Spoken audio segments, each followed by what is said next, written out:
Ya, kayaknya udah pada kemana-mana nih. Udah pada di, ini berapa orang? Kayak udah pada di jalan, udah pada kemana, udah, wah kacau nih. Udah lah ya. Untung di record ya. Selamat pagi semuanya yang masih ada di kelas. Terima kasih sudah hadir, semoga sehat semua.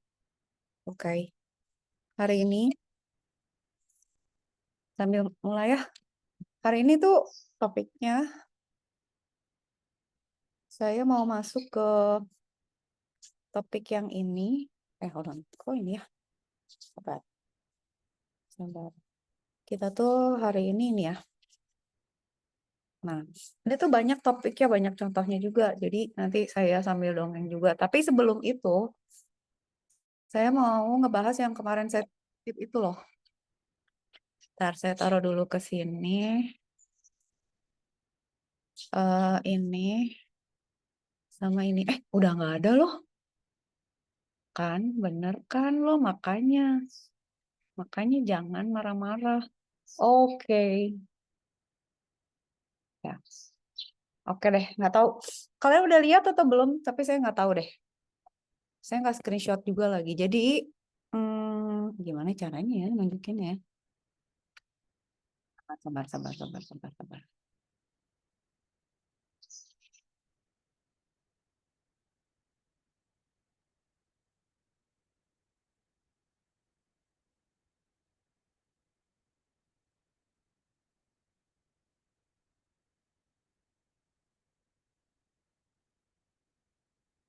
Kita lihat pakai internet archive ya, enggak ya?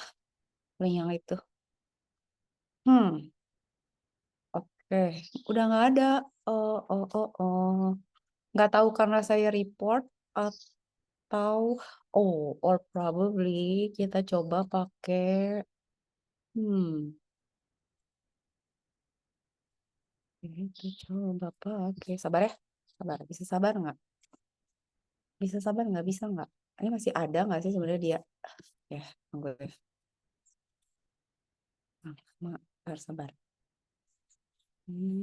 Oh.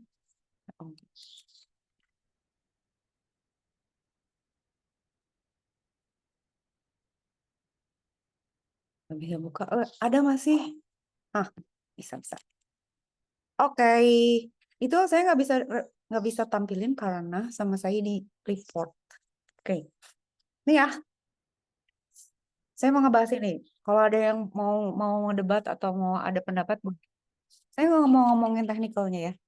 Jadi saya mau ngebahas ini dari sisi etik gitu. Ini kalau kalian udah baca, ini kan ceritanya si orang ini adalah seorang jagoan IT lah ya maksudnya. Terus dia bilang dia nemuin security hole value kan, yang nggak tahu lah terserah apa. Terus dia minta dibayarkan gitu. Menurut saya tuh masalahnya bukan masalah lu jago IT atau gimana, etiknya gitu. Jadi adab dulu baru ilmu kan. Maksud, pernah dengar nggak kayak gitu? Jadi menurut saya tuh ini nggak etik. Nah, ini siapa aja sih yang hadir di kelas ini? Berapa orang? 23 ya. Pokoknya semua mahasiswa saya deh. Kalau saya berharap, hmm, pokoknya untuk kuliah ini gitu ya, setidaknya kalian gak boleh menyalahgunakan lah. eh, Kan ini nggak menyalahgunakan Bu, ini kan emang haknya dia. Ya bukan, masalahnya bukan gitu. Caranya, gini deh kayak misalnya kita cari uang gitu ya. Atau cari ilmu. Semua tuh caranya harus benar. Kan kalau orang kok nggak benar bisa Bu. Misalnya korupsi aja atau nipu aja gitu ya. Terserah gitu. Cuman itu eh, kalau kalau kalau saya sebagai dosen sih ngajarin ya yang nggak make sense gitu. Ya nggak etik. Ini nggak etiknya kenapa satu? Ya emang dia nggak bilang sih apa vulnerability-nya apa, tapi kalian mau nggak misalnya ya secara etik lah, misalnya kalian misalnya pakai baju terbalik gitu atau resletingnya nggak ditutup gitu, terus kita ngomongnya gila loh, gak ditutup resletingnya gitu kan, bisa pelan-pelan gitu ya. Ya dia udah nyoba ngomong, tapi nggak pantas gitu ngomong kayak gini. Nah, institusi tertentu gitu. Ini red flag banget. Dan ini Jadi kayak jatuhnya jadi kayak code blue kan kalau kalian ikut yang di TikTok. Jadi kalian jangan jadi kayak gini gitu. Maksud saya, nanti kalau suatu hari kalian jadi seseorang yang hebat gitu, atau hari ini pun yang bisa menemukan vulnerable terus ketawa-ketawa gitu ya, nggak gitu gitu. Cara mainnya nggak gitu bro gitu. Maksudnya eh, teman-teman saya yang white hacker gitu, yang jago-jagonya, yang kalau kita boleh bilang sih ya suhu-suhunya gitu itu nggak gini, mereka low profile dan nggak muncul di permukaan juga, mereka jago aja gitu. Ya kalau mau suruh ngehack bisa, cuman nggak kayak gini gitu. Nih ya lihat nih, dia bilang katanya kita mau digambarin semua gara-gara nggak belajar cyber security. Emang kita sekarang belajar apa gitu kan? Saya jadi emosi lagi puasa. Oke. Jadi ini nggak boleh ya. Jadi saya bukan ngajarin technical yang ini, tapi ethical. Kalian nggak boleh posting di sosial media sombong dan pokoknya gini, di sosial media tidak boleh melakukan penggiringan opini, apalagi kalau itu nggak pasti jadi jatuhnya fitnah, dan nggak boleh memecah belah gitu ya, nggak boleh ngadu, nggak boleh hate speech, itu emang nggak boleh aja gitu.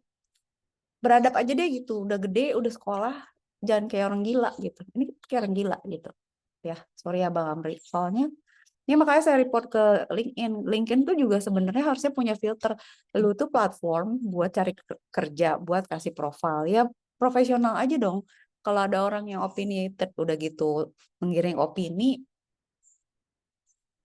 terus etik, ya marah-marah gitu, gerundel, ngapain? Ya udah nih kalau ngomong kirim aja ke rektor gitu. Kenapa jadi harus di, ya kayak kalian misalnya putus sama cewek, marah-marahnya di lapangan pakai toa gitu, ngapain gitu? Ya, gila kan gitu. Dah satu itu ya. Kedua, coba deh lihat kalau orang-orang kayak gini, itu itu tuh semua yang akan komen sama-sama gitu. Jadi kalau dia biar, aduh sabar ya Allah lagi puasa. Kenapa ya makin dekat Lebaran tuh hujannya makin banyak, sabar. Ih susah tahu sabar tuh kadang sampai panas gitu kepala tuh, bener loh. Sabar, sabar ya. Bisa sabar nggak? Tuh saya ngomong sendiri. Lihat nih, eh, saya nggak membaca yang lainnya. Cuman lihat nih, ini kan, ini yang katanya HR Trainer Administration General Affairs Contact Center. Terus dia bilang, next siapa lagi ya? Terus jadi satu ya poin saya hari ini. Satu, kalian nggak boleh posting di sosial media kayak orang gila kayak gini. Dua, kalian nggak boleh kayak gini nih. Next siapa lagi ya? Jadi kalau misalnya kalian kalian tuh nggak boleh dengan sembarang-sembarang gitu masuk ke sistem orang, ngacak-ngacak itu tuh kayak kalian ketemu orang, kalian buka-bukain tasnya gitu, kalian buka-bukain kantongnya, itu sopan nggak boleh gitu, itu nggak ada gitu, nggak boleh kalian, kecuali misalnya dengan profesional kalian bilang, saya nawarin nih sistem bapak mau di audit nggak gitu, kita audit secara profesional gitu, jangan tiba-tiba masuk halaman terus ngacak-ngacak gitu, itu nggak ada otak ya, sabar sabar gitu, oke. Nah itu tuh nggak boleh, ini nggak boleh, ini tidak sopan. Dan lihat dong ngomongnya, lihat ini. Apa gitu pakai bahasa kayak gini tuh apa kayak gini, apa kalau maksudnya merkosa sistem gitu, terus kak maksud lo keren gitu. Biasanya saya tuh paling benci gitu, maksudnya kenapa sih kalian kalau udah bisa security seuprit aja tuh kayak yang paling heboh sedunia akhirat bisa merkosain orang gitu. Jagoan hacker, yang dimaksud jagoan hacker tuh lu sekolah di mana gitu, marah-marah kan saya jadinya kan. Nggak, maksudnya gini, jadi kalian harus beda sama orang-orang yang saya nggak tahu lah ini latar belakangnya kayak gimana.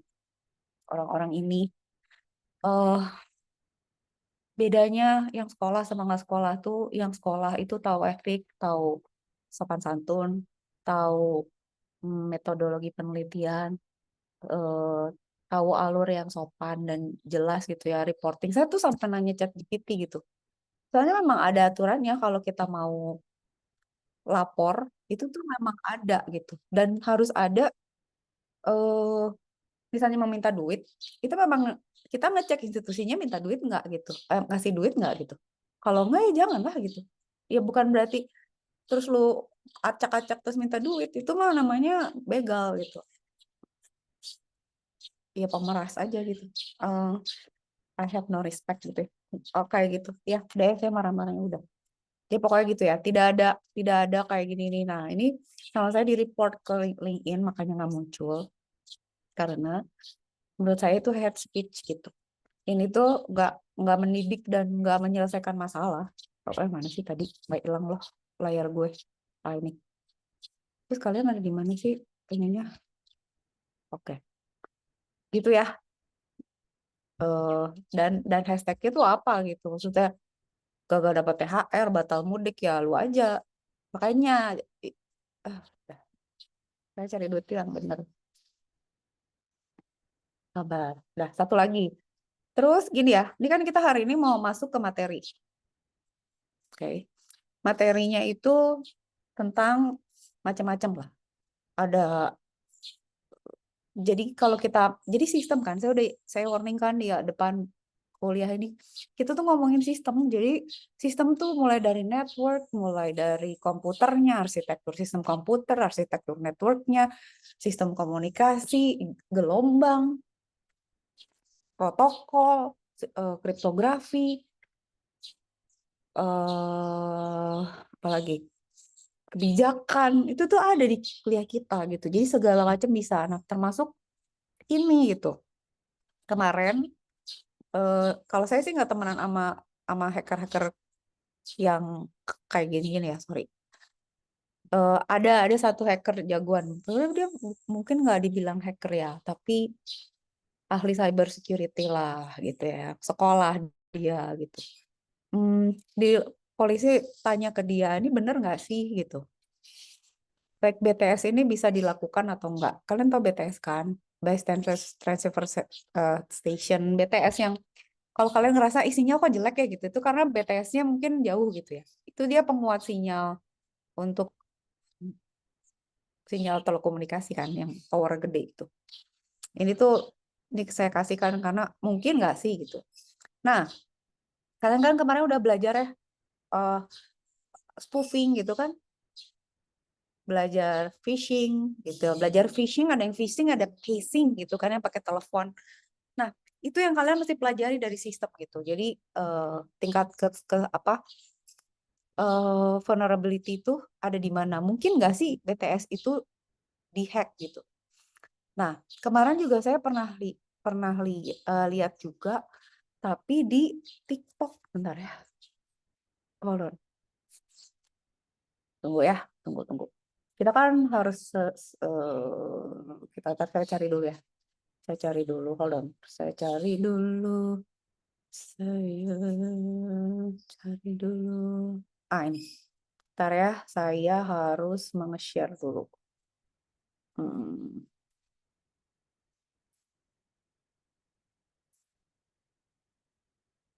Tapi suaranya keluar nggak ya? Ini ya. Tapi, taruh, hold on. Stop. Kayaknya harus.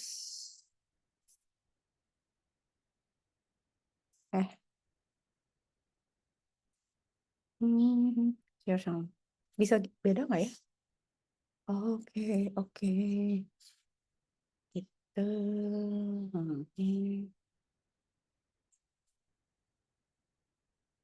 Ini ya. Udah bisa ngehack ke server BCA-nya langsung. Bayangin yang nge-SMS aku itu yang ngirim OTP. Oke, mungkin itu kesalahan dari aku. BCA udah sering memberitahu. Mungkin kalau kamu nelfon ke Halo BCA juga tadi aku berdengar soalnya. Jangan ngeklik link karena BCA tidak pernah meminta data pribadi gini. Itu aku baru sekarang setelah kejadian. Tapi semoga dengan kejadian aku, puji Tuhan duitnya nggak seberapa di bawah 3 juta. Oke, saya lupa. Udah bisa ngehack ke server BCA-nya langsung. Tunggu ya, tunggu. Nah, ini tuh, aduh, ini posting sebelumnya di mana yang Jovi ini? Tunggu. Kita nonton tuh yang mana, Pak deh. Pokoknya gitulah intinya. Jadi, ini deh kayaknya, ini. Aku tidak memakai kartunya sama sekali, especially kemarin aku di rumah. Nah, dia waktu itu nunjukin. Hello everybody. Buat kayak misalnya promo ke toko, aku suka lupa nanyain Sabtu deh pas aku. Sabar. Jadi setelah aku memilih barang, Ini gitu. aku tidak memakai kartunya. Tadi aku teleponan. Oke, udah gitulah ya prinsipnya. Jadi, ini satu orang ini dia itu pakai kartu dia tuh ketipu link aja gitu. Jadi kalau coba ya ada nggak ya? Coba deh. Sudah nggak dapat fotonya, taruh. Sabar dulu ya, evidence-nya dulu. Spoofing. Mungkin ada ya, I don't know, tapi kita coba ya. Nah, ini kita coba buka ya. Jadi gini,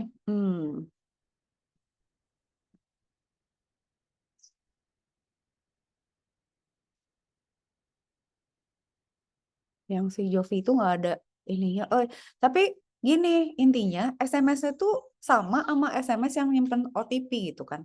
Nah, pertanyaannya kan sebenarnya gini. Hold on. Kita di sini aja lah, di sini ya. Kan gini misalnya, saya banyak yang mau diceritain nih terkait sistem nih. Ini saya BCA nih. Ya, kita BCA kan. Di BCA nih. Terus ini kita nih pakai handphone gitu kan ya. Kita kan connect ke server BCA toh gitu kan. Nah, kalau BCA kirim SMS gitu kan. Terus SMS-nya ini ngasih link yang berisi SMS, jadi ini adalah sesuatu yang berbahaya gitu ya. Berarti artinya apa? Apakah gitu dia masuk ke server BCA lalu ngirim SMS gitu kan? Atau dia sebenarnya pura-pura spoofing jadi BCA gitu. Kalau kalian udah pernah lihat, itu kan kalian tahu kan yang orang bisa spoofing telepon, bisa spoofing email. SMS juga kan bisa gitu. Jadi dia sebenarnya kalau yang tadi kasus yang itu tuh dia bukan sistemnya BCA yang dibobol, tapi dia pura-pura jadi BCA, dia terus mengirimlah message ini gitu. Tapi kok bisa masuk ke folder yang sama? Iya, karena dia ya spoofing gitu. Jadi seakan-akan memang nomor yang itu. Jadi kalau misalnya ada historinya ya karena disangka nomor itu. Padahal bukan, ngerti nggak? Jadi kan orang ketipunya karena ini masih satu folder sama yang ngasih gue OTP gitu. Ya karena itu di spoof nomornya gitu. Nah problemnya kan nggak cuman ngeganti nomor aja kalau kita melakukan hack itu gitu ya. Nah problemnya tuh saya perhatiin link yang di dalamnya si ini tuh message-nya tuh klik kata dia kalau misalnya mau ngambil poin klik di sini. Itu tuh linknya tuh ada yang nr. Pokoknya ada yang bukan BCAAC, bukan BCA ID deh. Pokoknya ada yang beda gitu. Domainnya itu aneh gitu. Nah, itu sebenarnya kalau salah, kalau diperhatiin terus diklik ya udah selesai. Gitu. Jadi itu satu kasus ya. Oke. Itu satu kasus sistem. Satu lagi adalah ini yang BTS ini. Nah, saya udah coba rekap ya pakai ChatGPT. Jadi kita tuh sebenarnya bisa ngetek itu bisa macam-macam gitu. Bisa setup BTS palsu gitu ya. Bisa kita jam. Jadi sebenarnya kalau pakai BTS itu kan frekuensi kan. Jadi sih kalau kita punya BTS, sorry, BTS itu kan ada frekuensinya. Jadi misalnya kita punya BTS di sini sama di sini gitu kan ya. Itu kan mereka kan mengeluarkan ini kan frekuensi kan sinyal gitu kan. Ya kan makanya kalau misalnya kita ada di mana kita bakalan pakai BTS yang mana gitu. Makanya kalau kalau misalnya selular gitu, misalnya kalian punya handphone gitu. Posisi kalian di mana tuh kan bisa pakai triangulasi posisi BTS-nya kan, dicek. Terus kalau misalnya orang kok tahu misalnya pergerakan handphone orang gitu, kalau nggak pakai GPS ya bisa dari pergerakan BTS-nya dia kan kalau bergerak pindah-pindah BTS gitu. Makanya kalau nggak ada BTS sinyalnya jadi kecil, jadi dah kebayang. Jadi intinya itu kan apakah dia bisa dihack dengan menggunakan frekuensi gitu. Nah, kalau apapun yang pakai frekuensi itu bisa di jam. Jadi frekuensinya tuh diacak. Artinya apa? Dikasih sinyal lagi, diacak, dikasih frekuensi lain gitu. Jadi kayak kalian kasarnya mah misalnya kalian ngomong terus ada yang ngomong lagi gitu kan itu kan jadi nggak kedengeran atau jadi lebih samar gitu ya. Atau bisa juga ya kayak tadi ini gitu, Rock BTS can send silent SMS message to locate and track user without their knowledge gitu. Jadi banyak di sistem tuh banyak cara untuk melakukan attack gitu ya. Nah, itu urusan wireless communication-nya, ya kan? Nah, sekarang encryption-nya. Kalian tahu kan kalau cek deh, kalau di kalian pakai WiFi itu biasanya pakai apa? WPA, WP, apa-apa gitu kan ya. Nanti kita belajar juga. Itu kalau ada yang misalnya pakai standar yang lemah itu bisa dihack dari teknologi encryption-nya juga, communication-nya kayak 2G, 3G, 4G dan lain sebagainya atau WiFi-nya gitu. Itu bisa juga protokolnya yang dihack. Kan ada protokolnya tuh. eh, Protokol yang dulu SS7, yang sekarang 4G itu diameter gitu. Mereka tuh protokol yang menghandle eh, routing. Misalnya telepon ini dikirim ke siapa nih? Misalnya dari orangnya dari BTS ini mau kirim ke orang itu di BTS sana. Gimana caranya ngirim handling routernya lewat apa, call-nya lewat mana, SMS-nya lewat mana gitu loh, kayak paket data di network itu kan ngelewatin komputer-komputer lain juga kan, lewatin device-device lain gitu ya, untuk sampai ke tujuan gitu. Bayang. Nah, dia bisa menggunakan sama gitu. Kalian bayangkan, jadi untuk setiap layer, untuk setiap bagian sistem, itu kita bisa melakukan banyak hal gitu yang ya kayak bisa nge-track, bisa nyuri datanya, bisa rerouting, bisa bikin pesan palsu gitu. Ini kan kayak gini, inject fake message, fake banking hours. Kebayang nggak sih kalian kalau misalnya ini ya, ini bayangin. Ini kita nih, objek penderita. Terus misalnya di sini kita set up ya, BTS palsu gitu. Harus bentuknya BTS nggak? Nggak juga gitu ya. Saya ada BTS palsu. Ya dia bisa apa aja gitu. Bisa ngirim apa aja atau bisa kayak si if. Ingat nggak man in the middle attack gitu. Jadi dari sini ke sini sama dari sini ke sini tuh ada pihak lain yang melakukan attack gitu di tengah-tengah gitu. Oke. Nah, selalu gitu kan. Jadi kelemahan itu ada macam-macam, bisa juga dari kelemahan software. Kan si BTS itu kan ada hardware sama software-nya. Nah, si software itu bisa kita kita attack juga, kayak kita ngetek misalnya, saya mau nge-poison DNS gitu. Kalian bisa misalnya tahu servernya di mana, itu kalian misalnya bisa masuk ya ke akses ke DNS, ya kalian bisa inject apapun ke dalam DNS-nya kan. Ya gitulah maksudnya, eh dari software installing nanti ya, kita minggu depan lagi habis libur belajar yang kayak attack-attack kayak yang ingat gak dulu pernah ada aduh kayak saya lupa ya, Eh, aduh apa ya, ntar saya cari yang attack-nya tuh jadi Minecraft aja tuh pakai itu gitu. Dan itu tuh dikembangin sama sama eh, freeware gitu ya. Jadi itu jadi kelemahan, semua orang pakai, attackernya tahu itu ada kelemahan, jadi yang kena tuh banyak gitu. Jadi itu ya, itu software. Nanti kita lihat lagi contoh-contohnya. Ini dulu kita lihatnya. Oke. Eh, ya, jadi bisa masuk. Nah, kalau BTS device tuh, ini nih nanti saya cerita lagi nih. Lihat, eh, BTS itu tuh punya hard-coded credential atau default password. Itu sama dengan apa coba? Dengan perabot kita yang connect ke smart home.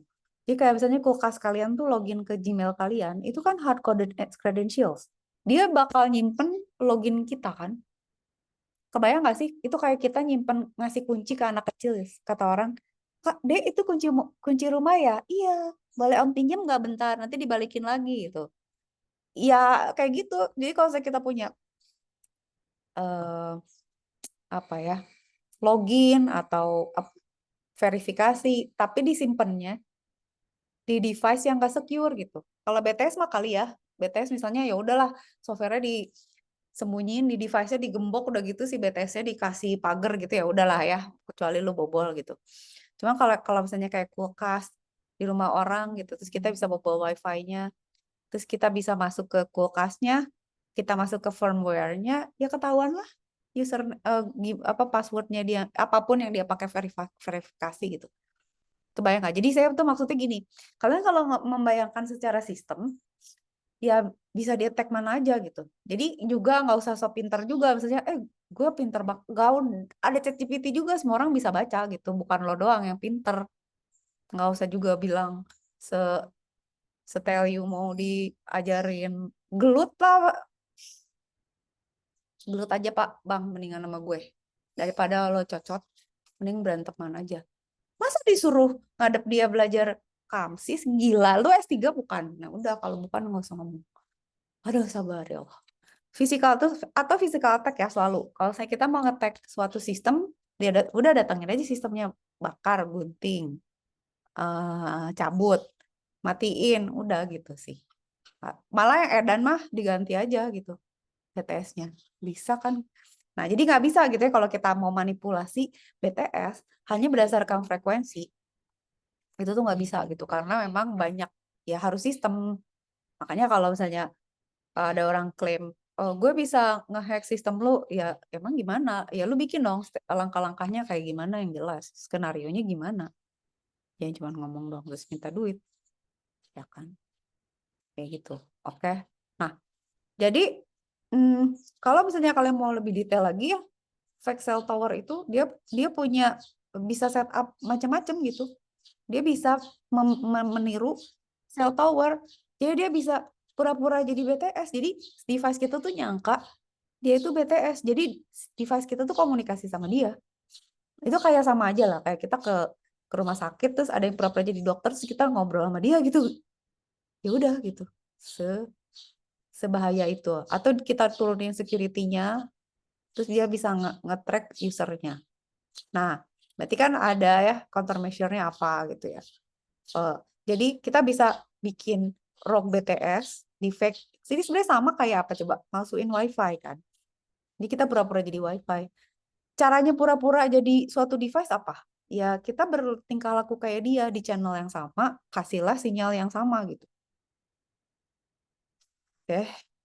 Jamming sama frekuensi hijacking tuh ada caranya gitu. Cara kayak misalnya ya udah di overload lah atau di interference lah, ada apa macam-macam lah gitu ya. Di blocking sinyalnya. Atau sinyalnya, atau pakai ini ya protokolnya dan lain sebagainya nih, ada pakai firewall, pakai apa gitu. Jadi kalian bisa lihat ya. Maksudnya gini, eh apa namanya? Nih ini kan ada ya. Kalau mau detail lagi saya bilang cari coba detail. Nih kalau saya kalian mau detailnya ya tinggal tinggal baca. Jadi kalau saya mau ngehack mah sebenarnya ya memang susah sih, kuliah ini gitu ya. Ahli security tuh masih dibutuhkan banget gitu. Tapi sebenarnya yang dibutuhkan tuh ahli security yang beradab sih. Kalau dia nggak ngerti Pancasila atau nggak sekolah, mending nggak usah. Karena kalau lu nggak beradab, pinter gitu ya, tapi blunder, mending nggak usah gitu. Dulu saya ingat sih, waktu saya di ITB, waktu saya sekolah, waktu lagi ambil doktor, saya bilang, dosen saya ada yang bilang, Marisa, saya mau tolong saya cari yang bisa bantu kamu. Terus saya bilang, yang gimana Pak, yang pinter, apa yang rajin, apa yang gimana? Oh, kita nggak butuh orang pinter, di ITB udah banyak, dia bilang. Saya butuh orang yang mau kerja dan jujur dan ngerti etika gimana. Mampus kan? Pinter tuh nggak cukup gitu. Jadi kalian tuh detailnya pinter nggak kalian? Ya pinter lah. Mungkin kalian lebih pinter dari saya untuk banyak hal gitu. Bu, saya mau udah pernah ngehack server kampus, iya sok gitu kan.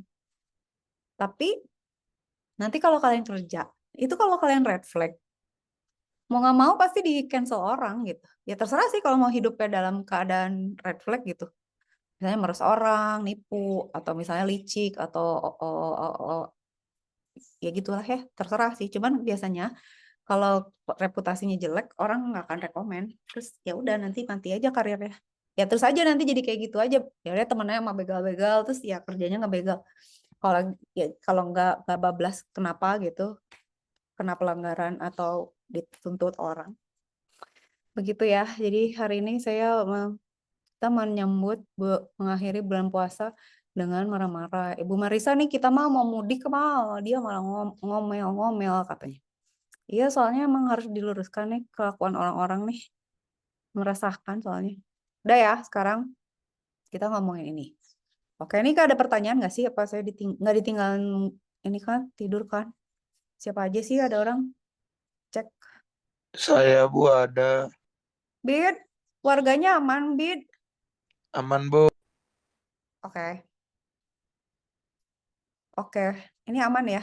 Ngintip dulu lah siapa aja. Hahaha. Huhu. Oke, ada ya. Kita saya ngajarnya pakai bahasa korporat aja apa gimana? Yang nggak ngatuk. Oke, udah. Sekarang kita lihat ya. Ngomongin nih, sekolah nih kita nih sekolah ya. Nah, orang sekolah tuh lebih banyak kerja daripada ngomong.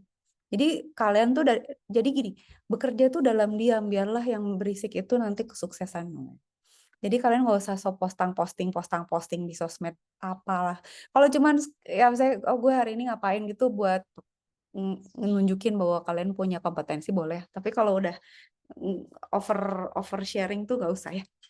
Jadi kita belajar aja sekarang. Nah, sekarang ngomongin ya, masalah keamanan itu selalu ada dimanapun antara hardware dan software. Nah, problemnya gini, kita udah berusaha secure aja tuh bakal ada kelemahan gitu. Apalagi kalau kita nggak aware. Nah, kesalahan itu tuh ada yang dibuat, jadi ada 4 ya setidaknya gitu. Ada error, ada fault, ada failure, sama ada flow. Error itu yang kesalahan yang dibuat manusia.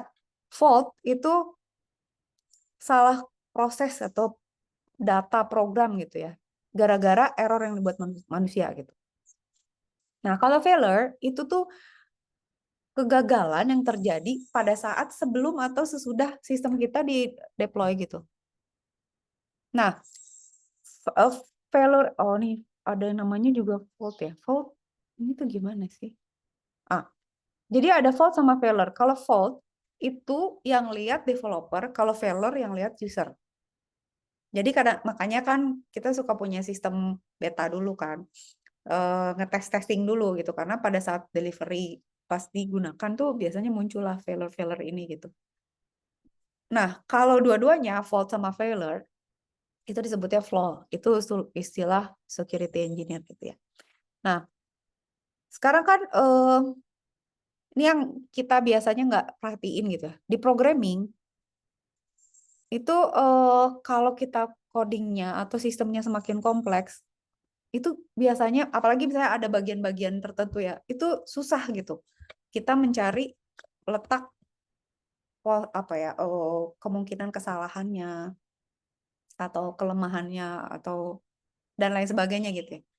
Eh, kalau ini ditemukan oleh hacker, nah itu gawat itu.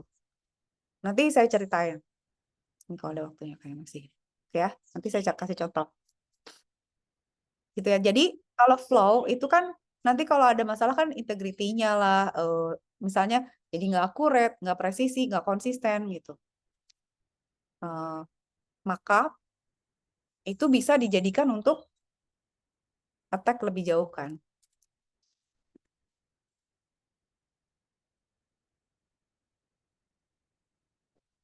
Iya.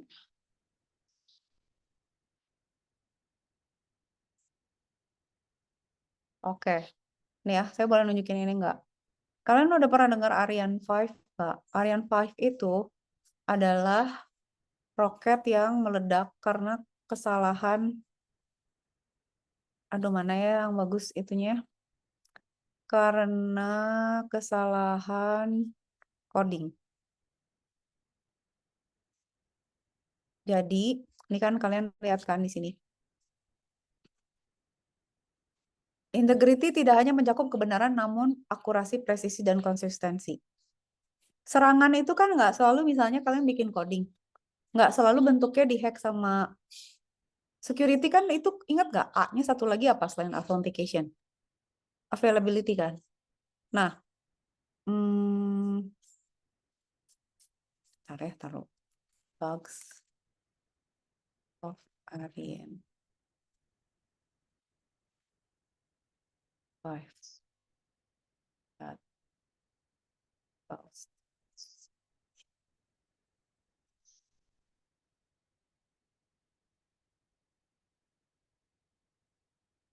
dulu ya. Hold on ya. Lupa.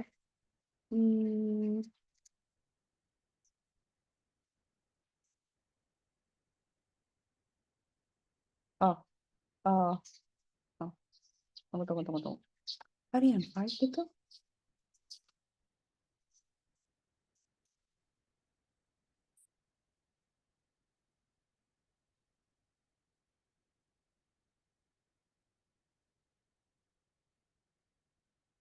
Ntar dulu ya, saya cek dulu. Soalnya ada yang lebih bagus.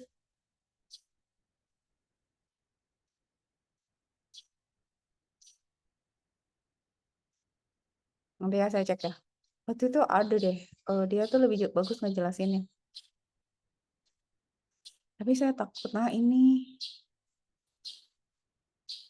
Oke, this one. Nih ya. Halah, gimana caranya gue pindah-pindah layar yang biar bagus. Nih. Akurasi, presisi, dan konsistensi ya, integrity. Itu kan kalau kalian belajar security, availability kan penting ya. Availability itu artinya sistemnya berjalan gitu, nggak boleh sampai mati. Lah, kalau misalnya dia meledak, itu berarti berjalan nggak? Available nggak? Nggak. Berarti kalau meledak itu, ya udah lu, ya itu lebih kacau lagi gitu. Jadi, misalnya server nggak jalan, mati, down, ya udah gitu.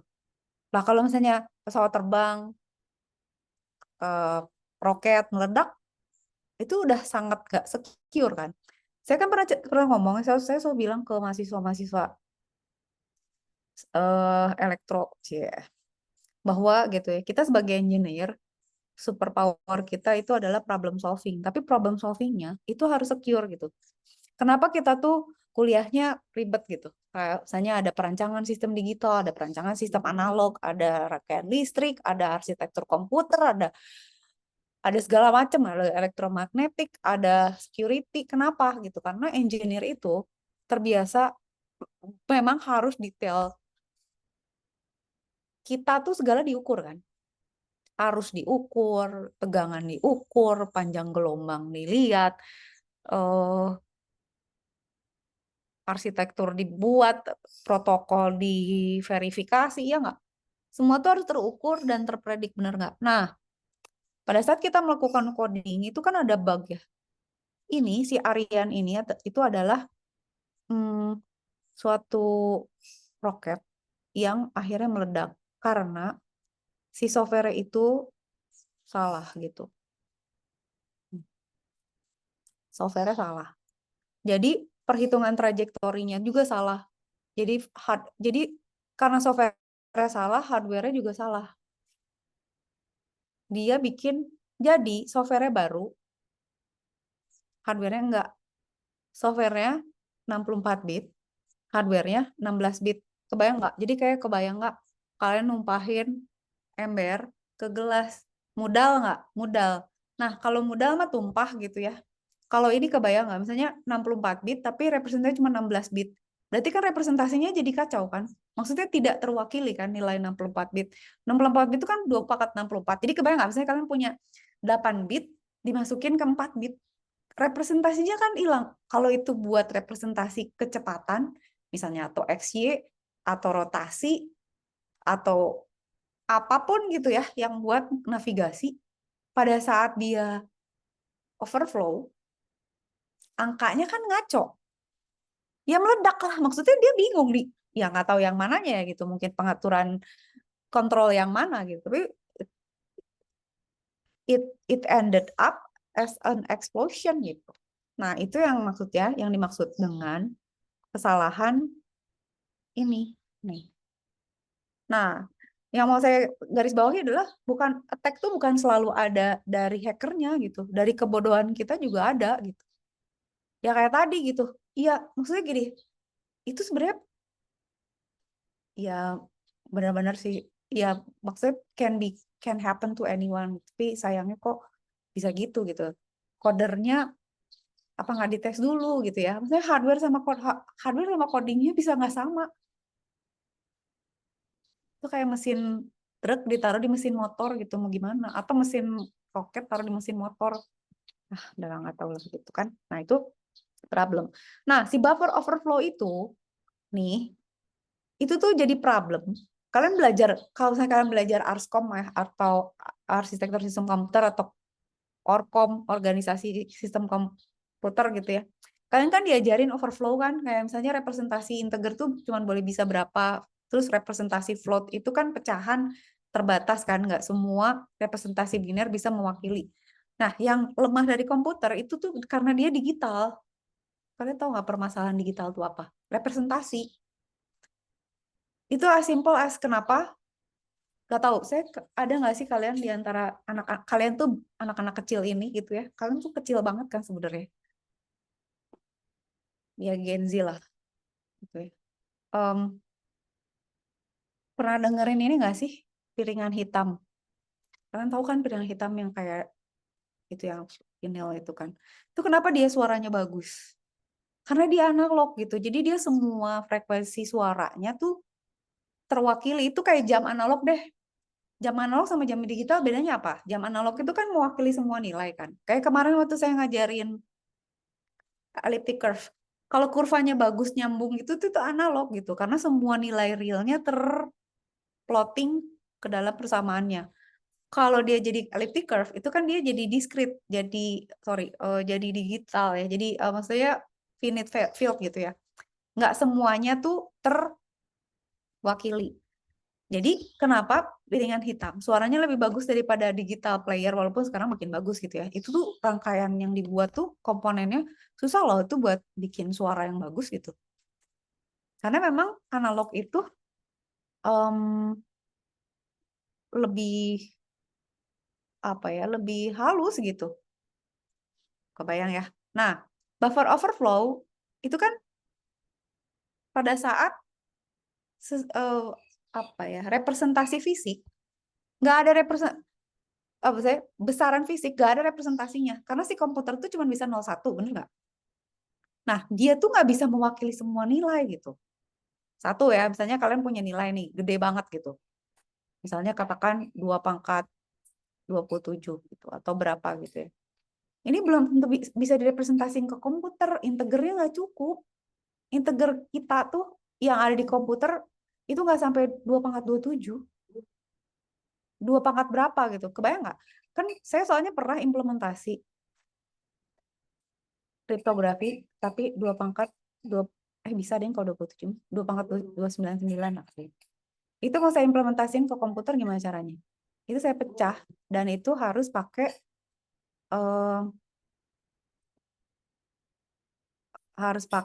eh, matematik itu pakai composite field. Jadi gini. Nah, dipecah jadi 23 sama 4 13 karena panjang panjang register gitu ya. Di komputer tuh gak ada lagi sampai 299.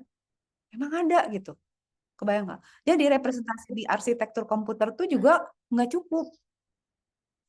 Jadi itu jadi masalah. Nah, kalau kita bikin sistem yang sensitif kayak navigasi pesawat lah, roket lah, apa gitu ya. Kalau representasinya nggak ada, ya udah gitu. Ya kalau nggak meledak ya dihack lah. Udah kacau gitu. Nah, pada saat nggak ada representasinya tuh bisa apa aja, bener nggak? Jadi kayak misalnya tumpah kan kemana-mana. Kalau misalnya kita punya representasinya pecahan, terus nggak ada bilangan pecahan nih analog, mau kita jadiin digital, kan pasti ada pembulatan tuh.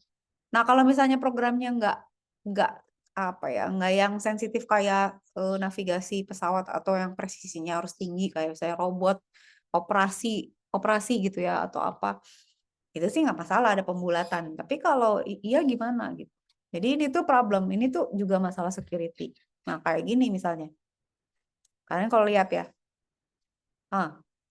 pada saat terjadi overflow, nah ini yang dimaksud, ini kan misalnya kita punya memori ya. Memori itu kan ada alokasinya untuk sistem kan. Kalian udah belajar OS kan. Nah, di OS itu kan ada kernelnya lah, ada sistemnya, ada ada kode sistemnya, ada program code-nya, ada data-data, ada ya kan untuk dia mengontrol sistem kita gitu. Nah, attacker itu berharap sistem kita tuh ada yang overflow sehingga sistemnya nge-restart atau down. Pokoknya dia paling senang sih kalau nge-restart karena dia bisa nyelip gitu. Karena kan kalau overflow itu kan ada instruksi yang diberhentikan kan gitu. Atau ada prosedur yang berhenti kan. Nah, dia tuh bisa kayak gini deh, misalnya kalian mau ngebajak pesawat atau ngebajak kereta api. Itu cara kalian gimana? Caranya adalah ya gimana caranya si pesawat itu berhenti dulu kan. Misalnya harus harus supaya kita bisa attack dia gitu. Kayak kalau zaman dulu zaman koboi mah misalnya di depan kereta api itu dipasang apa gitu supaya nanti mereka akhirnya bisa naik terus ngebajak gitu. Ini juga gitu. Gimana caranya supaya sistem ini tuh berhenti supaya mereka bisa take over gitu. Nah, ini tuh bisa terjadi gara-gara buffer overflow gitu. Nah, kalau misalnya ini saya ringkas aja ya. Contoh, kalau misalnya kalian menjalankan kode di dalam memori ini, itu kan ada namanya program counter ya. Nah, setiap kode yang dijalankan di sini gitu ya, misalnya dijalankan di sini, itu tuh ada codingnya sama ada datanya. Jadi misalnya ini datanya di sini yang saya instruksinya lah gitu, instruksinya di sini move AX BX gitu ya. Saya pakai pakai pakai assembly itu. Nah, terus datanya itu ada di sini misalnya. Datanya misalnya eh hexa berapa gitu ya. Adalah datanya di sini gitu. Something gitu. Itu tuh kita bisa bilang bahwa oke, instruksinya ini, datanya ini. Nah, biasa selalu ya kalau kalian ingat di operating system itu ada program counter. Program counter itu yang menghitung lagi ngejalanin baris yang mana nih di memori gitu. Lagi ngejalanin instruksi yang mana. Nah, pada saat terjadi buffer overflow, itu sih ininya bisa bisa di reset gitu program counternya. Dan ini bisa dipaksa oleh si hackernya untuk ngejalanin codingnya dia, nge-execute instruksinya dia gitu. Itu kayak misalnya apa ya? Hmm, lagi konser, terus ada panitia yang ngecek tiket gitu. Terus dimatiin dulu lampu benih sebentar gitu. Terus dia lupa, gue tadi ngitung sampai mana? Padahal ini tadi udah nyelip nih satu orang masuk gitu. Karena dia kelewat aja gitu. Atau ini arahinnya ke, jadi there are so many ways to fool the system gitu ya. Gitu contohnya ya. Jadi kalau si program counter yang reset itu bisa dipakai buat ngejalanin codingnya dia gitu. Dan dia akan override kode-kode dan dia akan take over sistemnya dengan kode yang sudah dia jalanin gitu. Separah apa ya tergantung dia nulisnya mau ngapain aja gitu. Nah, berarti kan kita sebenarnya kalian kalau coding aja misalnya, kalian udah tahu belum tipe data, panjangnya berapa, terus coding kalian tuh kira-kira akan memproses data sebesar apa, bakalan bablas nggak array-nya, bakalan bablas nggak representasi data type-nya, bakalan salah nulis nggak, bakalan memory leak nggak gitu. Jadi kita harus tahu panjang data, berapa data yang diproses, loopingnya seberapa banyak, terus datanya harus bentuknya apa, siapa aja function yang boleh proses gitu kan. Makanya kalau pakai OOP kan ada access specifier kan, kayak misalnya oke, variabel tuh nggak boleh diakses kecuali sama sama method yang berkaitan di kelas itu gitu. Karena nggak boleh ada kelas lain gitu ya, atau objek lain tuh mengakses barangnya objek lain gitu. Karena itu nggak secure kalau di OOP gitu. Macam-macam lah ya. Nah, eh, mediation yang nggak jelas juga gitu ya, kayak verifikasi lah, login, atau nggak masalah itu aja sih ya. Bahkan misalnya, apakah suatu proses ini boleh dijalankan di suatu sistem atau enggak itu juga harusnya ada proses mediasinya gitu. Oke. Contoh nih ya, incomplete mediation. Kalian lihat nggak kayak gini? Ada HTTP, tapi dia tuh manggil, nih udah kelihatan ya, foldernya. Udah itu kita lihat ada ASP, active server pages, ini yang bahasa ya kayak PHP gitu ya untuk ke server. Tapi ini dia artinya apa? Ada suatu web, dia tuh baca user input, kemudian dia masukin parameter. Parameter 1 nomor telepon, parameter 2 tanggal lahir. Atau tanggal login atau tanggal whatever gitu. Bukan tanggal lahir sih ya, 2015 sih. Harusnya enggak lah. Gitu. Nah, kalau kita ganti jadi gimana? Misalnya ini kita ganti jadi halo, jadi diganti jadi apa atau diganti huruf yang besar apa angka yang gede banget. Nah, sebenarnya kan cara paling gampang tuh jadi kita tuh jangan sampai memberikan apa ya makanya ya untuk buat sebagai orang juga kita nggak boleh kasih banyak akses karena nanti orang jadi terlalu paham. Kayak saya kalian tuh jangan juga baiknya jangan sharing data pribadi gitu karena jadi vulnerable. Misalnya ada orang yang bilang, kamu anaknya Pak ini ya, rumahnya di situ kita jadi percaya padahal itu karena data kita bocor. Ini juga gitu. Jadi kayak misalnya ada gini kan kita jadi tahu bisa dieksploit itu. Nah, kalau dieksploit, sistemnya mengeluarkan error, bisa dilihat gitu. Oh, kok kelihatan nih yang ngasih bisa kelihatan versi database-nya, bisa kelihatan tabelnya, bisa kelihatan versi bahasa pemrogramannya, framework-nya gitu ya. Jadi ini tuh namanya incomplete mediation. Artinya codernya itu nggak rapi gitu mengeksekusi apa sistemnya, desain sistemnya. Jadi ini saya kasih contoh aja. Contoh, saya tuh pernah, kalian tahu kan nge-bypass kayak gini, alamat gini. Jadi kalau kita tahu formatnya, itu kan kita bisa bisa nebak kayak misalnya nanti ada user input.asp, terus nanti ada user .asp gitu ya. Nah, saya waktu itu pernah beli buku di suatu website, dia emang nggak secure gitu. Jadi ini tuh web mediation-nya dia nggak rapi. Jadi saya bisa nge-bypass pembelian gitu. Saya mau beli buku, dia tuh minimum, nah sistemnya maunya tuh check out kalau di atas 50.000. Problemnya, si sistem itu tuh nggak punya banyak pilihan buku. Saya nggak mau beli buku yang lain gitu. Saya cuma mau beli satu buku, ini penerbit inilah ya, penerbit kecil lah ya. Satu buku yang dijual sama teman saya mau beli itu aja. Nah, tapi saya nggak bisa check out karena nggak lebih dari 50.000. Kalau saya beli dua, mau dikasihin siapa waktu itu saya mikir gitu ya. Mau beli buku lain, nggak mau juga. Yang saya lakukan apa? Ya kan kalau misalnya soalnya gini, saya coba pakai sistemnya. Misalnya kan ada tombolnya tuh, navigasi. Saya beli satu buku, saya beli dua buku. Pas mau bayar, saya kurangin gitu.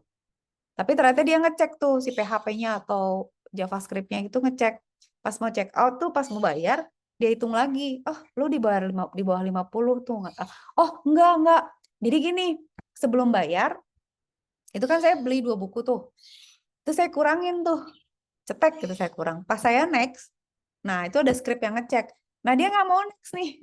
Karena lu beli bukunya di bawah 50.000 ya, gak boleh bayar. Ya udah, ya saya bypass aja. Ya udah ketik aja HTTP nama apanya, terus saya langsung aja kan ada card gitu ya, terus ada check out kan. Ya udah saya langsung loncat aja ke check out. Langsung bisa check out mau bayar berapa juga gitu. Kebayang nggak? Jadi itu tuh kita bisa nge-bypass karena nggak dimediasi dengan baik gitu. Jadi harusnya tuh nggak bisa di-bypass gitu. Karena apa? Karena dia selalu ngecek ini orang inputin apa dan kita juga batasin gitu inputnya jangan sampai kelihatan parameternya di jadi maksudnya infonya tuh jangan muncul kalau nge-post atau nge-get pun jangan muncul di itunya dong di address website ininya gitu gitu ya kebayang ya. Oke. Nah, jadi banyak hal yang harus kita perhatikan dari sistem. Ini baca aja ya, teori. Saya akan ngasih contoh. Gitu ya.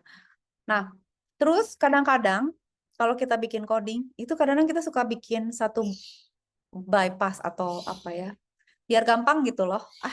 Contoh lah paling gampang, udahlah pokoknya biar nggak lupa passwordnya admin, username admin, passwordnya admin gitu.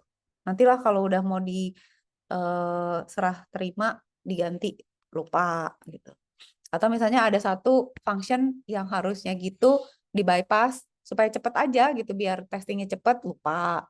Nah itu tuh kalau nggak didokumentasikan, nggak dicatat, nggak dikasih tahu, saya nggak dipublish bersamaan dengan softwarenya, nanti programmer berikutnya atau si sistem yang menggunakan nggak ngerti kan sebenarnya kayak kalau kayak misalnya kalian jualan barang gitu, terus kalian lupa ada knop yang kalian on off setting yang kalian nggak nyalain gitu. Orang yang beli nggak tahu, orang apa namanya yang teknisinya juga nggak tahu. Nah itu tuh bisa jadi kelemahan yang bisa dihack oleh attacker. Nah itu namanya undocumented access point. Terus masalah storage elemen array juga itu penting. Terus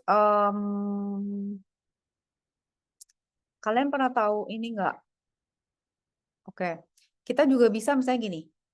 String tuh kan ada, kalian kalau coding tahu kan ada end of string. Kenapa kalau string ada end of string? Misalnya, kenapa kalau misalnya saya punya hello gitu ya.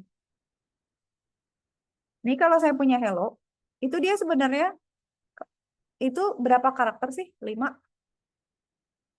5. Bukan, dia 6. Dia 6. Karena apa? Karena dia tuh harus punya satu karakter end of string. Jadi kalau kita simpan, dia tuh gini.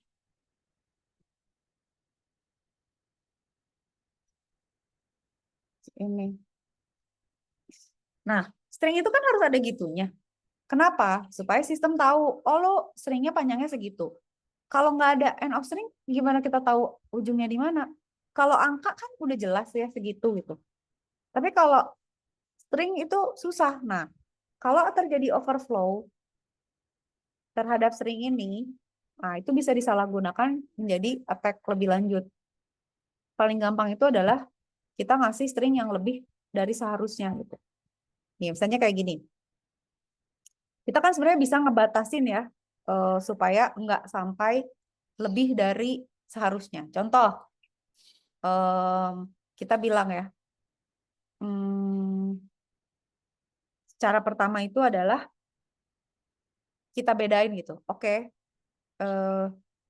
ada apa ya? Ada catatan gitu untuk setiap string bahwa maksimum 20, tapi yang ini panjangnya 5 gitu. Atau kita masukin ke dalam stringnya, ini string panjangnya 5. Atau di setiap string kita kasih kode apa ya, simbol bahwa itu end of string. Intinya apa? Supaya tidak terjadi kesalahan pembacaan. Oke. Kalau salah, ya nanti jadi buffer overflow. Nah, kalian mesti tahu ada tag namanya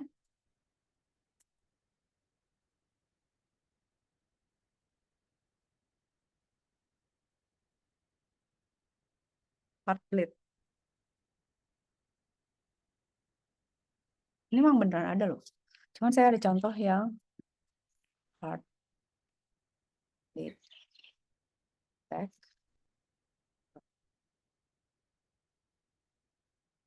Aduh, di mana ya?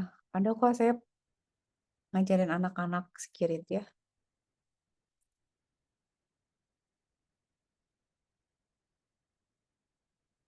Tunggu, sabar ya.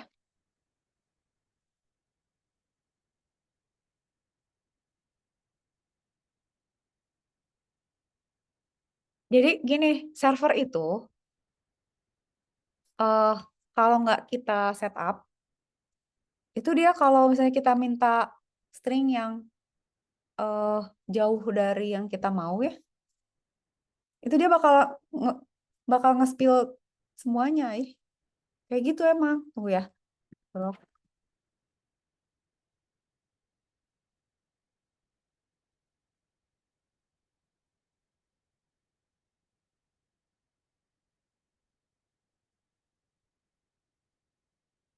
Itu harusnya ada di sini deh, tapi lupa di mana ya.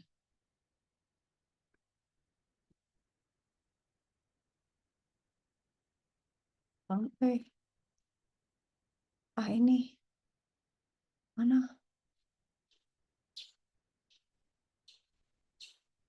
Di mana sih? Tunggu sabar ya.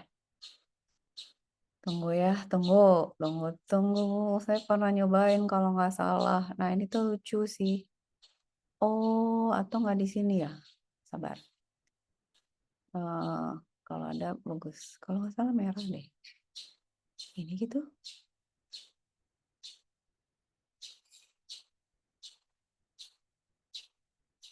Nah ini,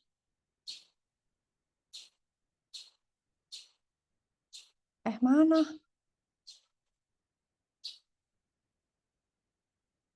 Ini ya. Oh, kita suruh cari flag ya. Tapi ini kita misalnya si heartbeat di server ya. Bisa kita bilang misalnya kita mau data hello lengthnya misalnya 200 ya. Lebih dari yang seharusnya gitu. Dia tuh bakalan ngelik semua data terakhir yang pernah ada di dia gitu. Jadi server itu kalau nggak kita yang tadi, ini sebenarnya contoh ya. Tapi ini kesalahan sistem gitu. Hacker tuh tahu gitu bahwa server-server tuh bisa misalnya di SQL injection gitu. Kita bisa masukin SQL instruction lewat input kan. Itu kan udah tahu lah pasti ya. Bisa juga kita manipulate misalnya cross site scripting attack gitu. Ini juga gitu. Jadi kita sebenarnya kalau masukin lebih dari yang seharusnya itu sama si servernya tuh malah dia spill semuanya gitu karena dia nggak tahu harus kirim apa lagi karena dia misalnya dibatasi ini 10 tapi kita nggak nggak nggak bikin kodenya proper gitu ya ya udah dia spill aja semua gitu. Nah kan kita disuruh cari nih ya ini ada flagnya keluar ya. Ini buat anak-anak sebenarnya nih hintnya dia bilang the logo might give you a clue. Logonya apa? Heartbleed gitu. Nah jadi Heartbleed itu adalah coba ya kita tanya. Tunggu, sabar. Where is my bestie? Where's my bestie? Oh, bestie di sini tadi. Nah, ini. Explain about heart.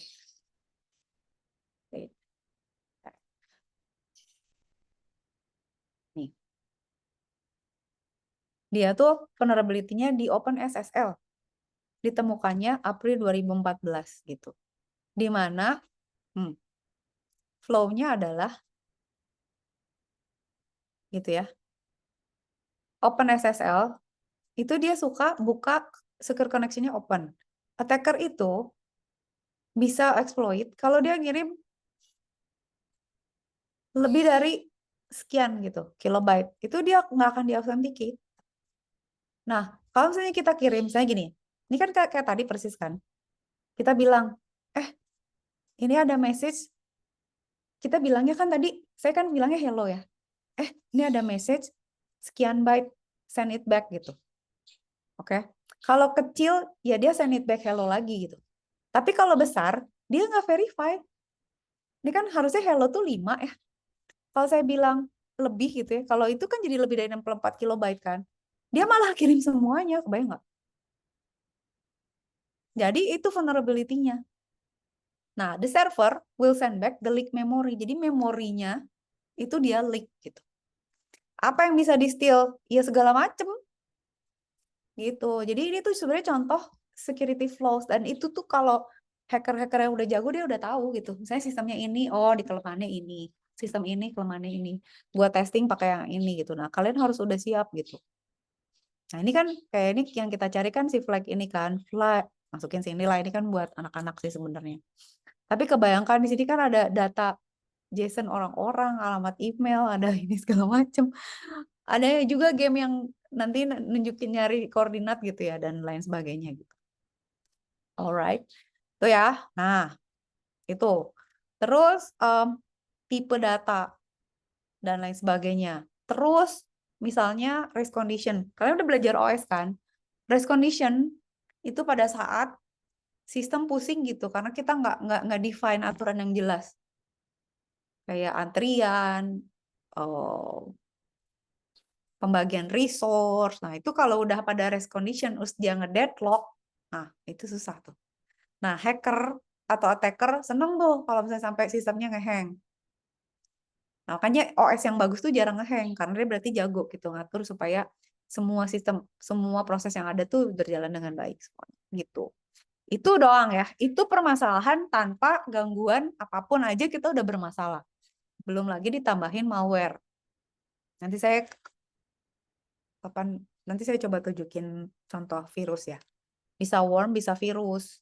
Bedanya kan tahu kan, virus tuh bisa menggandakan diri, kalau worm tuh jadi banyak aja gitu. Nah, kalau Trojan itu kayak misalnya kalian ngeklik install untuk, misalnya kita bilang, saya waktu itu nipu tuh nipu yang biar bisa masukin software ke handphone mahasiswa gitu ya. Atau itu caranya adalah bilang gini aja, bilang aja ini tuh upgrade sistem gitu, atau download untuk update apa gitu. Nah, ya kan dia pura-pura. Nah, itu Trojan tuh. Jadi seakan-akan dia ngapain gitu padahal ngapain. Gitu ya. Ini malicious code. Ini juga macam-macam. Bisa bisa nyuri data, bisa menghapus, bisa yang kayak kemarin saya bilang kan, bisa take over data pribadi, bisa anything lah. Ini mau baca aja ya. Gitu, oke. Virus. Virus itu, oke. Nanti saya tunjukin ya virus ya. Yang lainnya baca aja lah ya, karena kan lebih banyak prakteknya harus. Nah, virus itu tuh bisa nempel, caranya nih. Jadi gini, kalau worm itu lebih gampang. Kita bikin aja looping gitu. Ngopi aja ke file. Jadi kita bikin script yang ngopi, ngeduplikat suatu file aja terus gitu. Bikin aja sampai penuh foldernya. Atau kita coba kalau mau lebih jago ya nulisnya ke memori lah. Jadi memorinya nanti penuh, dia ngehang gitu. Harus restart kan. Nah, tapi kita udah sediain. Kalau dia restart, nanti kita udah siap-siap gitu. Kebayang nggak kayak, oke kita mau ngetek gedung ini, matiin lampu. Tapi ya kalau udah lampunya nyala, jangan nggak ada apa-apa gitu. Kita udah pas mati lampu tuh udah siap posisi. Pas nyala lagi harus gimana gitu. Nah, itu tuh yang susah tuh. Nah, virus tuh pasti bisa nempel ke suatu program kayak zombie. Zombie itu kan nyari yang sakit supaya dia bisa infeksi kan. Nah, udah kalau udah tempelin gitu ya. Nanti ya dia gitu lagi ke yang lain gitu. Nah, virus itu makin kecil makin bagus karena makin nggak terdeteksi. Tapi makin susah. Jadi kalau bikin virus jangan pakai bahasa Java kegedean. Terus kelihatan gitu. Harus lie low gitu. Pakai bahasa assembly atau pakai C lah minimal gitu ya. Gitu, oke. Makanya contoh ya, saya mau nunjukin virus terus. Tapi ini virus baik banget kan, virus syariah. Kok syariah sih? Virus baik lah pokoknya, virus edukasi. Kayak apa sih? Ini virusnya. Tapi ini saya pernah bikin virus ini ya. Tapi terus saya bikin antivirusnya jadi worm loh. Gila. Itu sampai saya ngajarin anak-anak kan. Ini kita bikin virus yuk. Itu terus udah kan dia kena virus kan. Oh, kena virus. Ya udah bentar ya, dibikinin dulu antivirusnya. Terus ternyata antivirusnya jadi worm. Jadi banyak, terus anaknya nangis. Ini mau dibikinin sama komputernya, nangis. Saya ketawa-ketawa, ternyata loopingnya ada yang salah. Taruh. Yang mana ya? Ngakak deh itu, sumpah dah. Nah ini ya. Hold on. Nah ini ya. Nih, saya bikin virus nih. Ini cuma nyontohin aja. Atau anatominya. Simple virus. Kalau kalian encrypt sama decrypt itu kebalikannya kan. Antivirus juga gitu, kebalikannya. Nah, saya bikin virus satu, simple virus. Yang satu lagi, dia nge-encrypt. Jadi kayak, apa namanya? Kayak, apa sih yang ransomware gitu. Oh ya, saya mau nunjukin virus di mana ya. Ini. Nah, ini saya cerita strukturnya aja dulu ya.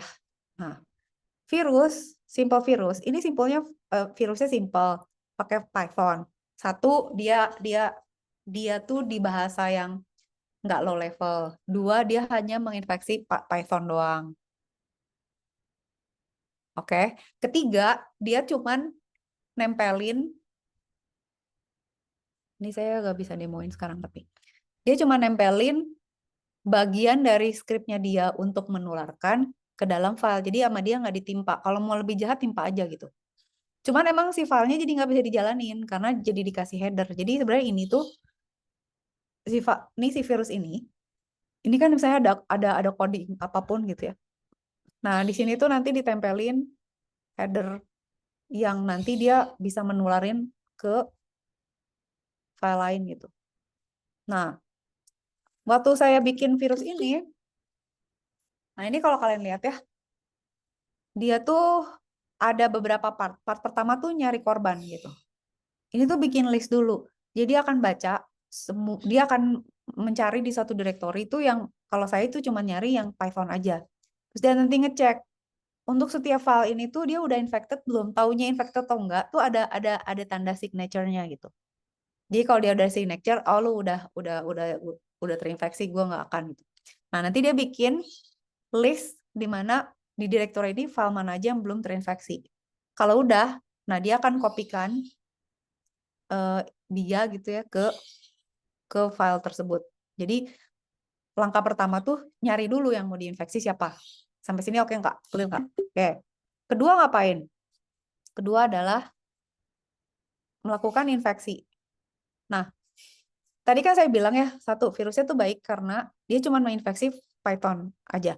Tapi kalaupun saya mau menginfeksi jenis file lain, misalnya doc atau XLS, itu susah, harus dilihat lagi gitu, nggak semudah ini. Ini pun, tadi kan baru bikin list ya. Ini pun kalau codingnya dijalanin tuh banyak yang nggak bisa ada game-game yang pakai Python kan. Itu masih murid-murid saya yang anak-anak itu pada ngamuk, Kak Cika mah jadi nggak bisa mainin game soalnya kena virus file Python-nya katanya. Jadi rusak ya, bukan rusak sebenarnya karena saya infeksi. Nah, infeksi itu jadi satu nyari dulu kan. Nah, infeksi itu ngapain? Infeksi itu sebenarnya cuma nulis string filenya aja gitu. Jadi kita tulis ya file to infect-nya yang tadi di list yang tadi itu kita isi header virusnya gitu. Which is dia menularkan baris ini ke komputer lain, ke baris ini. Jadi dia menginfeksi dirinya ya baris ini, semua baris ini. Jadi si virus ini dari baris 1 sampai 39 ini dimasukin ke file yang belum terinfeksi. As simple as that gitu. Ngerti nggak? Kebayang nggak? Nah, si virus ini kan isinya satu, bikin list yang mau diinfeksi. Kedua, menginfeksi dengan mengopikan dirinya. Ketiga, melakukan serangan. Serangannya apa? Baik lagi si virusnya. Serangannya itu berdasarkan bulan dan tanggal gitu. Jadi kalau mau dirantak itu harus kita rubah dulu. Misalnya mau pas tanggal ulang tahun siapa. Dan ini masih baik gitu. Itu harus misalnya gini ya, kalian mau ngasih misalnya ke teman, tolong dong cekin Python gue. Terus dia harus nge-run filenya kan. Atau ya kita bisa bikinin lagi sih, misalnya pakai interface kalau ngeklik itu jalan. Tapi harus ini baiknya tuh dia ngecek dulu tanggal berapa. Kalau enggak ya nggak akan terinfeksi. Jadi ini virus tuh jinak banget sebenarnya. Tapi saya sudah mengalami satu folder Python saya rusak semua. Oh, untung gue backup. Cukup mengagetkan gitu. Kebayang nggak kalau misalnya kita ngetek. Nah, itu ya antivirusnya kayak gimana nih kalau kalian lihat ya virusnya kayak gini. Nanti kalau terinfeksi tuh di headernya tuh jadi ada coding ini. Nah, ini kalian kalau lihat ya, ini kan si virusnya kan. Nih sampai sini. Nah, ini tuh si kodenya gitu. Jadi kalau terinfeksi tuh bentuknya cuma begini aja gitu. Antivirusnya gimana? Ngehapus doang. Hapuslah 39 data pertama. Jadi kita ngecek lagi. Kita search lagi siapa aja yang sakit. Udah gitu kita hapus. Nih, ya udah kita hapus 39 baris pertama, udah selesai. Nah, kalau misalnya mau bikin virus yang lebih ganas, kita encrypt gitu. Ini sudah sembuh lagi sih virusnya. Kalau pakai encryption, di tengahnya tuh saya selipin Caesar cipher gitu. Jadi nanti pas di encrypt, itu jadi begini. Jadi geser semua. Oh ya udah kacau lah. Ini kan panik ya. Kalian kalau kalau kayak gini, saya wah gila Pak gue sefolder misalnya jadi gini nangis kan. Ngebalikinnya gimana? Tinggal dibalik aja Caesar cipher ya. Tadinya plus 8 jadi minus 8. Plus 18 dikurang minus 18. Udah deh, tuh, balik lagi. Jadi coding lagi yang normal. Begitu, saudara-saudara. Jadi prinsipnya nggak usah sok pinter lah, gampang semua juga gitu. Nggak usah sombong ngajarin lah orang-orang di luar sana itu ya. Tell you tuh cukup pandai gitu ya. You don't have to teach us anything lah. Kita udah jago ya, lu jago boleh lah, gak usah sombong, kita juga bisa gitu ya. Jadi saya lagi offended gara-gara ada orang-orang ngomongin, saya tuh ngajar nggak cuma detail ya, for your information ya, tapi kalau misalnya ada yang nggak fair tuh saya pasti ngamuk gitu. Lu nggak fair, lu ngata-ngatain kayak gitu sini, nah mahasiswa yang tell you, tapi kebanyakan dosennya aja ngadep gue, mau duel bang, hah, udahlah kita gerut di lapang GPK aja, gebuk-gebukan gitu kan. Begitu ya. Jadi, nah countermeasure dari malware itu ya antivirus. Nah, makanya antivirusnya harus diupdate dan lain sebagainya gitu-gitu lah. Oke. Ini baca aja. Pokoknya yang teori-teori kalian baca lah sendiri. Saya hanya menunjukkan contoh-contoh supaya lebih ngerti gitu ya. Nah, jadi dalam pembuatan coding itu ya, nah ada yang namanya secure programming loh, ada bukunya. Duh, di mana ya buku saya? Jadi secure programming itu adalah bagaimana kita melakukan coding dengan rapih dan secure. Misalnya selalu ngecek input-output, ngecek panjang data, testing. Terus ada misalnya kita nge-attack coding kita sendiri gitu. Misalnya kalau inputnya gini gimana, kalau inputnya gitu gimana, kalau saya overflow ada catch errornya enggak gitu ya. Nah, jadi terus jangan pakai software jabakan ngomongnya ngaco. Software bajakan itu nggak boleh, download game nggak jelas dari server nggak jelas, jangan gitu, karena bisa jadi ada banyak trojan ya. Oke, backup harus tahu. Nah, coding itu kan nanti ada OP lah, ada functions dan apa itu juga harus kita buat dia secure. Contohnya kayak misalnya kalian misalnya pakai OP gitu ya, itu kan ada private sama public kan. Misalnya kalau di OOP itu best practice-nya data itu selalu private. Yang public itu selalu method. Ngerti nggak? Jadi kita punya data, terus ada method. Datanya misalnya nama, alamat, gaji gitu ya. Nah ini tuh harus private. Misalnya itu dia di dalam kelas pegawai. Yang boleh ngakses itu asesor sama mutatornya. Jadi function yang misalnya boleh merubah gaji, menampilkan gaji. Nggak boleh misalnya ada fungsi lain, misalnya ada dosen, ada mahasiswa. Terus mahasiswa bisa ngeprint gaji dosen. Nggak boleh dong. Itu namanya bukan encapsulation gitu. Nah itu tuh contoh implementasi coding yang tidak secure. Nah kalau itu implementasinya untuk hal-hal yang lain, yang kompleks, waduh itu bakal diperkosa tuh sama si. Habis itu sih sebel sih yang tadi LinkedIn ngomongnya juga brutal. Bakal di abuse gitu ya sama attacker begitu. Makanya selalu harus dicek gitu ya. Oke. Nah, ada sistem nanti ini ya, ini countermeasure udah ya. Ini baca aja ya. Nanti saya akan kasih contoh lagi terkait attack ini. Kayak SQL injection. Padahal kalian bisa loh nyobain terus. Biasanya tuh pakai apa ya? Pakai kali Linux sih SQL injection. Bentar lu. SQL injection. Itu kita bisa pakai, ya nanti kita coba lah sih, saya coba kasih contoh itu. Terus, udah. Nah, minggu depan abis liburan tuh kita ngomongin ini kan. Nah, ini nih nanti yang saya jelasin tuh ini. Ya nanti SQL injection nanti ya, LDAP. Sama ada satu lagi J, lupa, nanti saya cari dulu. 4J. Lupa. Itu. Gitu, ada pertanyaan dulu nggak? Ini banyak banget ya topiknya. Soalnya kalau yang di slide, nanti ada yang masih saya mau ceritain lagi yang di buku, cuma nanti lagi. Ini kalian baca dulu, nanti saya kasih tugas lagi untuk memastikan kalian membaca ini. Udah nih, kalau nggak ada pertanyaan, udahan.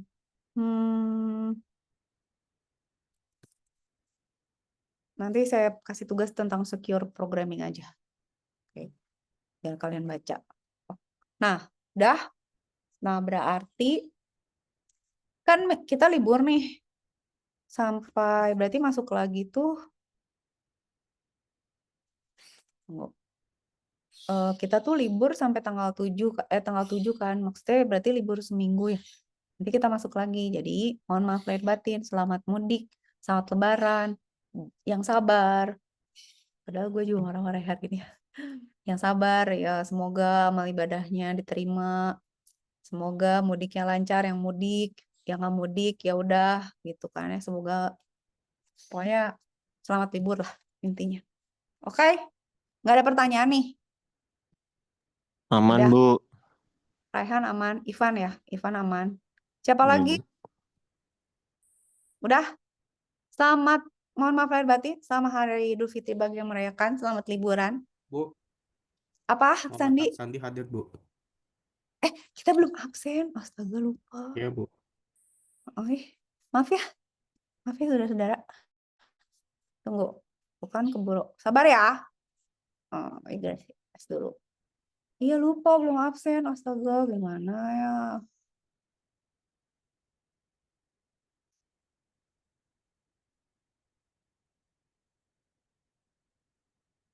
Sabar dulu. Login lagi.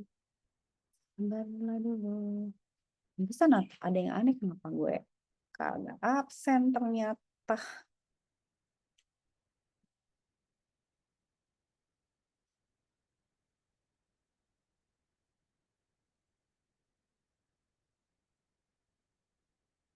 Muhammad Aksandi hadir katanya dia. Udah duluan dia. Alright, tunggu dulu ya dari depan. Berita acara perkuliahan mana? Oke, absen dulu.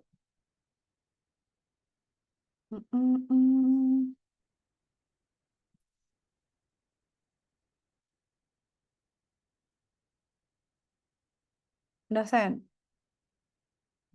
Apa tadi? Kita pertemuan ke-6. Ini ya. Oke. Saya langsung tambahin. Itu kuliah dan contoh kasus. Baik. Oke. Muhammad Irfan ada?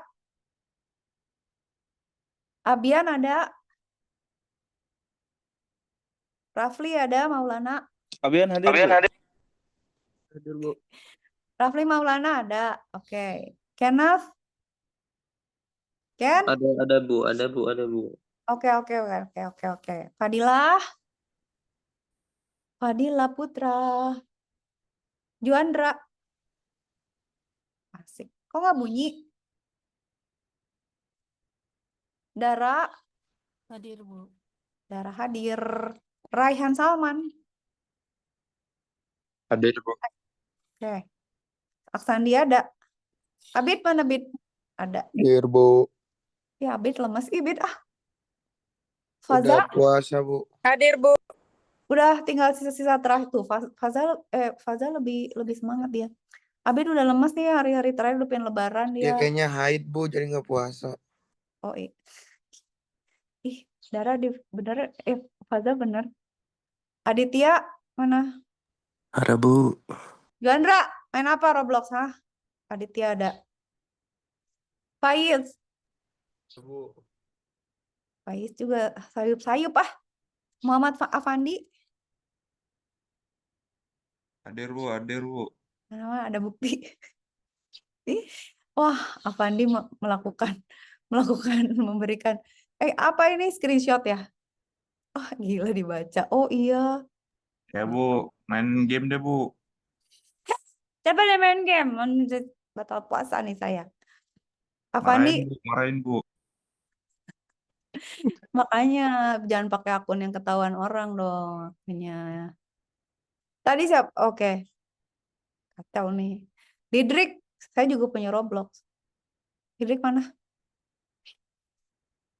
Main Roblox apaan sih? Kelihatan nggak sih dia lagi main apa?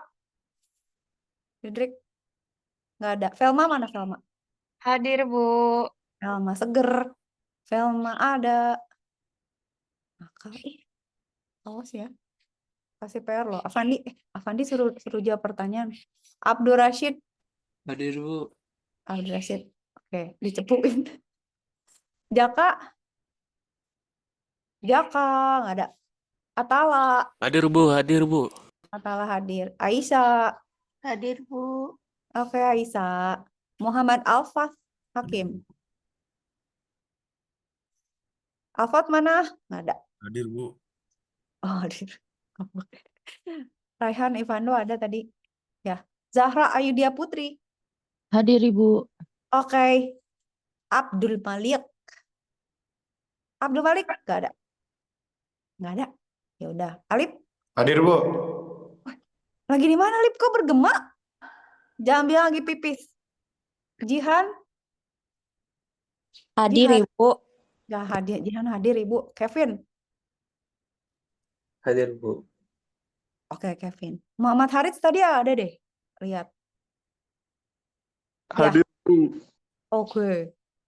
Tio. Tio mana, Tio? Ada, tapi gak bersuara dia.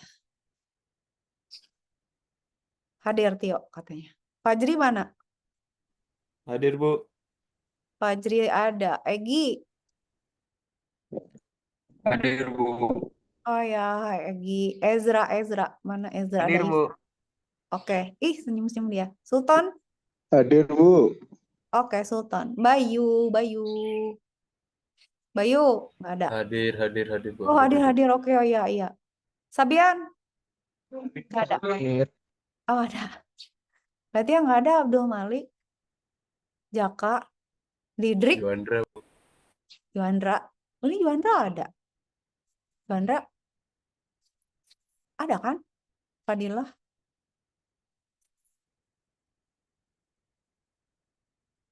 Oh iya, Juandra lagi main Roblox ya. Fadilah nggak ada. Irfan. Juandra aman. Lagi main apa? Apakah lagi main apa? Aduh, mokel ketoprak lapar. Ih, kalian tuh bentar lagi loh. Nanti sedih. Cuma berapa hari lagi nih tuh hari ke-26 ya? Enggak, 28 tahu. Kan tadi malam ganjil kan. Sekarang genap lagi. Berarti hari ini besok 29 kan? Hah? Juandra tuh mau Bu, ghosting. mohon maaf Bu, itu belum nyala dari tadi Bu. Salah source Bu inputnya. Ya. Juandra. Ya Bu. Nanya, heartbeat attack apa Juandra? Ngetes aja.